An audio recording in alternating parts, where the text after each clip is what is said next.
Today I thought I would be narcissistic and use the current socio-political controversy to tell you all a little bit more about myself while I give my personal opinion.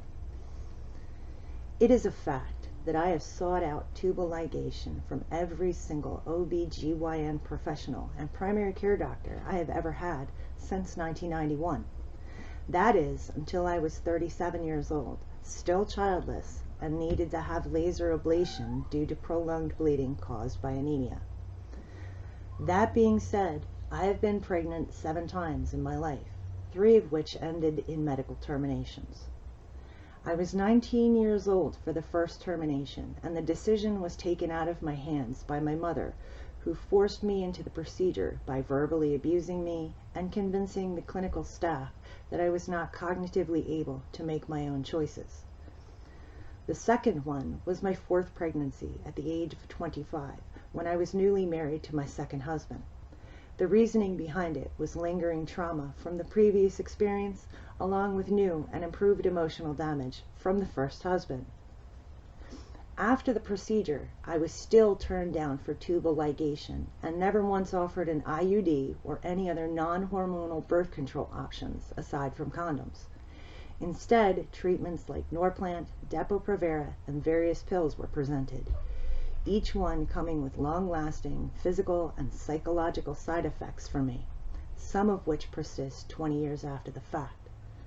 The third was my final pregnancy at the age of 29, and it was a D&C procedure after bleeding had already started. Incidentally, I am Rh negative and my husband is not. If I really had reproductive freedom, I would have been able to have my tubes tied when I reached the age of legal sexual consent in my home state. Instead, I was offered extremely invasive medications and given the freedom to terminate if mistakes were made or my options failed me. That isn't freedom. It is 100% dependence on medication and political legislation. It does not have to be that way. No lives need to be taken if there is none created in the first place. I believe that aside from a number of exceptions, every life on the planet should have the right to exist until it proves itself unworthy, unfit, or becomes weary of existence. It is also my personal belief that embryonic tissue becomes a new and separate life form the moment its own heart beats. It saddens me that so many people are hell-bent on being able to murder a brand new life instead of seek the freedom to educate themselves and not make the mistake in the first place. If there is proper education, clear definition of rights, and proper research done to ensure safe and effective birth control before the young biological female needs to go to the clinic, then we would not really need to have this conversation.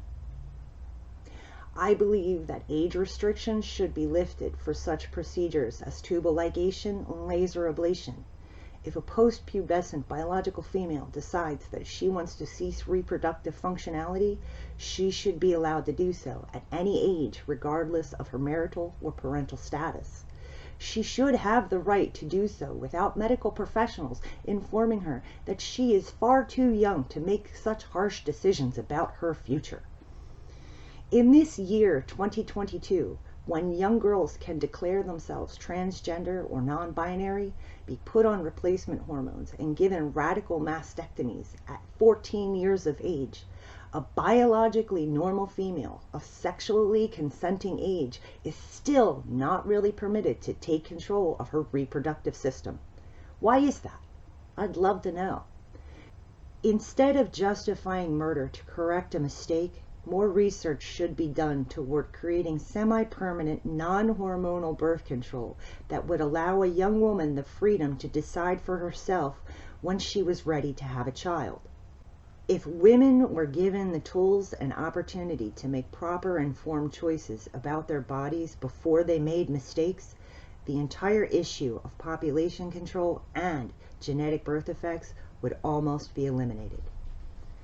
There is also the glaring fact that young women are being kept ignorant of their own ability to privately and safely handle contraception and their own biological processes themselves. That, to me, is the true evil. We are being led to believe that the option to terminate a life is more valuable than the knowledge of how our own wonderful female bodies work. Abortion is a trap that leads to dependence on men in high castles.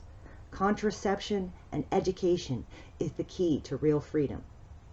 I don't have a solution. My name is not the World Health Organization.